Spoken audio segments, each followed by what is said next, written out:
So over here in the playlist, let me just go ahead and import out 2 videos. So I'm just going to go around over here and then select out these 2 videos and click on open.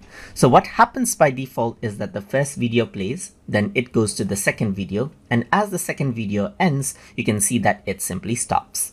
But let's say you want it to keep on looping. So after first video, I want it to play the second video, then the first video again, and so forth. In that case, you can toggle the loop button right here. And then if you were to click the first button, right after the first video, you can see that it goes to the second video. And as the second video ends, it goes to the first video and so forth. But let's say you want to go ahead and repeat one video time and again. In that case, you can click on the loop button again and it says 1. And now what happens is that whatever video is playing, it will simply go ahead and play that video without going to the next video.